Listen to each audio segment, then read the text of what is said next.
So because of everyone's schedule, I had about 10 days to come up with an idea, write a script, find locations, get everyone together, and start shooting this short film.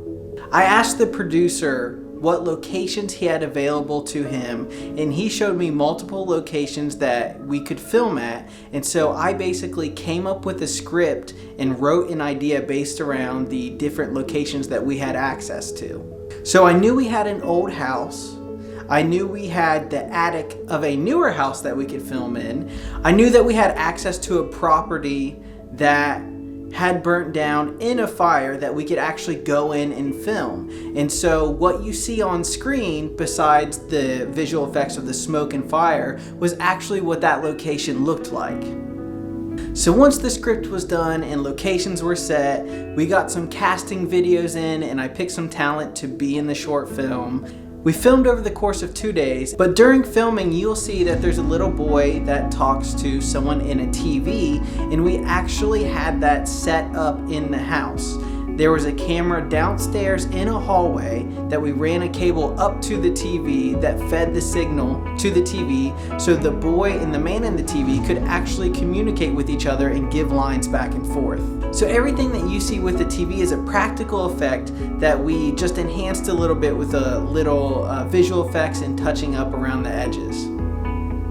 Now initially I had bought a vintage TV from the 1950s to use in this short film, but unfortunately I couldn't get the screen of that TV to work properly, so I had to take everything out of the TV and put a newer TV in where that screen was.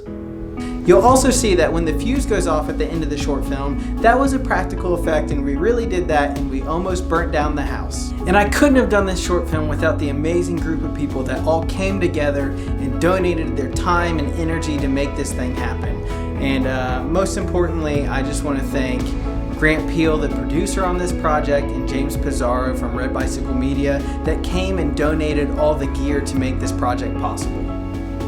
I absolutely love making short films and telling stories because I feel like they connect people in a way that, you know, I can't do when I speak to someone. I don't feel like I'm really great at communicating to people and conveying my feelings to them in an accurate way, but sometimes I feel like I can speak through film in a way that I can't in person. So through films I can convey emotions and stories and different things that connect people, or that allows me to connect to other people better.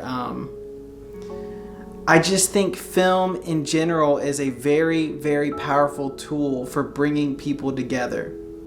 Another reason that I love making short films is because short films are basically a testing ground for me and a place for me to practice making films before I dive into feature filmmaking. Short films are the best way to do that because it gives you practice in storytelling, and it helps you find what crew that you like to work with, what equipment you like using. And I think most importantly, I love seeing an idea from my head that came from nowhere, a seed, a spark of something, grow and blossom into a finished film. You know, when you first come up with the idea for a short film, you can't imagine what the final piece will look like, and it's a long road to get there, and it's a hard road to get there, but when you finally get there, it's the most satisfying feeling in the world because you can see an idea that you thought of come to life in a way that you didn't know was possible. So thank you guys so much for watching my short film. I hope you enjoyed it. We put a lot of time and energy and effort into it, and thank you so much iFootage for letting us be in your competition and having this competition as a push for films like this to get made and an excuse for people to get together and make these films.